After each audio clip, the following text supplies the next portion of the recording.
What's up, Gordon, and all y'all producers out there in MasterChef land? My name is Justin Lutz. I'm 30 years old. I'm a bartender here in beautiful South Carolina, Charleston to be exact, and this is my home, so come on in. So yeah, I don't really have much going on here. I'm very kind of simple. I'm not here that often. I work a ton, so yeah, so follow me, and I'm going to show you where all the magic happens. No, it's not my bedroom. It's the kitchen. My stove is a electric range, which, believe me when I say, is nobody's first choice. I hate cooking on it. It's absolutely awful. But after about 2 years, I kind of figured out how to go about doing it. These guys, these are my babies. This is my all my cast iron skillets. They have years of flavor kind of cooked into them. This one I've owned for about, I want to say about 10 years. And then these two are actually my parents, so they've had them since before I was born, so those are probably about like 32, 33 years old about. I am kind of a slob, but I know where everything is. I like to call it organized chaos. Now, I would love to show you my room, but it says very specifically on your website to not include posters or anything with copyright material or logos. My room is covered with Blink-182 posters, and I have Marvel, Disney, and Star Wars stuff literally all over the place. So I would love to show you my room, but I don't want that to disqualify me. All right, that's enough. So I'm not really too sure how to tackle this. So this is one of the reasons why I want to be on this show so badly. So this is my dad, or this was my dad. He passed away a little over, or almost a year ago. He's the reason why I love food so much and why I love cooking so much. He instilled all that in me. Last year when I auditioned for the show, and I was talking to one of the producers, and they asked me, you know, who are you, like, who's your motivation and all this? And then, you know, he was alive at the time. I said, my dad. So he's one of the best chefs I've ever known. He just has an incredible knowledge of food, ingredients. He should have gone professional. Like we moved down here together to open up a restaurant. He was going to be back of the house. I was going to be the front of the house. And we moved down here, and something happened. And basically, what I'm trying to say is that I don't know what I'm trying to say. He's my inspiration for everything. He's what drives me to be a better cook, because I don't think that I'll ever be as good as he is. When he passed away, there's still so much that I feel like I hadn't learned from him. And that really sucks. One of the reasons why I really want to get on this show is just I kind of want to prove to myself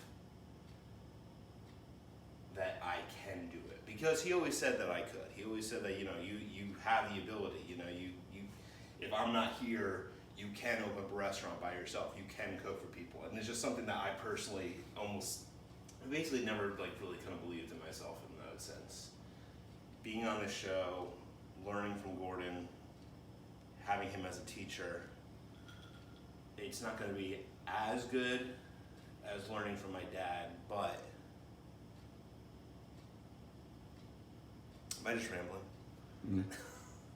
All right, so this is my signature dish. I make some freaking killer pulled pork. It took me a while to figure out how to do it well. I've watched Gordon Ramsay's video on how to make pulled pork. I've made it the way that he makes it. And I gotta say, man, it's wrong.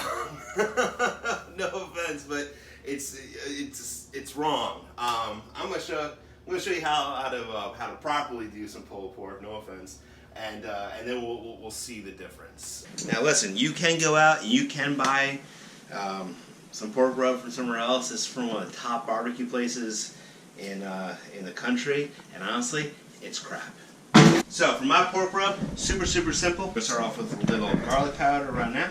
We got a little onion powder, do a little cayenne for a little bit of heat. Now, super important, you want smoked paprika, not regular paprika. You want plenty of salt, believe me.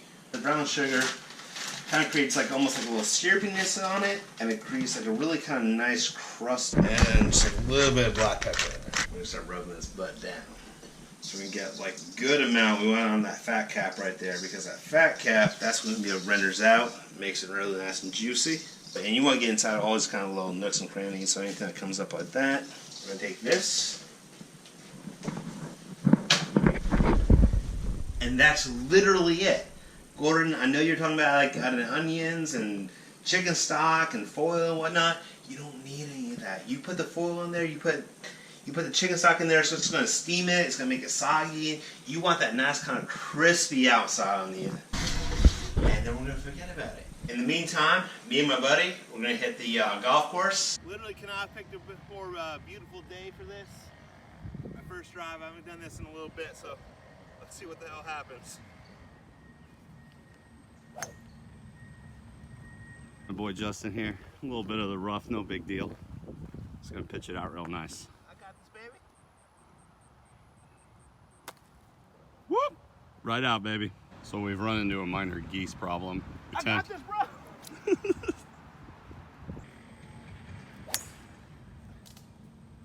So it's been a little over 8 hours, and I think this bad boy's ready to come out. So let's see what we got going on. Oh, y'all ready for some food porn? Oh, that is so damn sexy. Ooh. Did it squirt a little bit? Yeah. I like me a squirter. Let's see what we got right here. Ready for the money shot? Oh, it's still juicy too. Ah. Mm. Oh God. Yeah? Yeah. She's a southern girl. I just want to show y'all that, like, just look at how fucking juicy that still is. I mean, that is. Do you know how many times I've been to a barbecue spot and had dried pulled pork?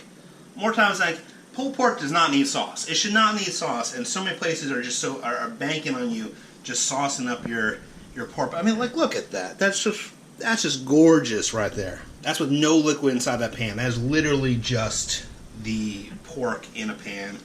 Listen, I'm sorry, Gordon, but you do pulled pork wrong, my friend. Like I said, my pulled pork doesn't need any sauce. I mean, it's freaking delicious, kind of as is. But when we're talking about pulled pork sandwiches, I personally like a little bit of mayo with mine. When it comes to my personal pulled pork, I don't trust anything with it except for my personal own mayo. So that's what we're going to do right now. How I personally like doing is I like taking a little bit of pork fat. I'm going to emulsify that into my mayo. It's going to give it a little bit more oomph. Now, in my opinion, in one other part of it, my camera girl's favorite, we got some pickled onions. Now, to pickle these onions, I julienne them on my mandolin very thin. A little bit of salt, a lot of bit of sugar, water, and some apple cider vinegar. And these have been pickling for about a week now, maybe a little bit longer. And, I mean, that juice is just blood red. Alright, so we got all of our components together. I'm going to start planting up a pulled pork sandwich for y'all. I don't make my own buns because, honestly, I think that potato rolls are the best way to go. So we're going to take a little bit of our pulled pork here. We'll stack that up nice and... Oh, damn, that's sexy. Look at that. Some of these pickled onions. I personally do not like being dainty with them. If I'm cooking for somebody and I got onion breath, she's going to have onion breath too. So I'm going to take a little bit of this pork fat mayo. Look at that. Look at that. That gorgeous or is that gorgeous? Go over my beard. Yeah.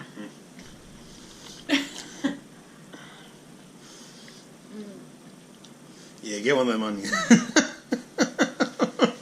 Favorite. It's good, right? It's so good. Now, see, I myself am my own worst critic, but when I feed people and I see smiles on their faces and that they're just happy to be eating it, that makes me feel good inside. You know, because I like my own food. Everyone likes their own food, but she's dancing.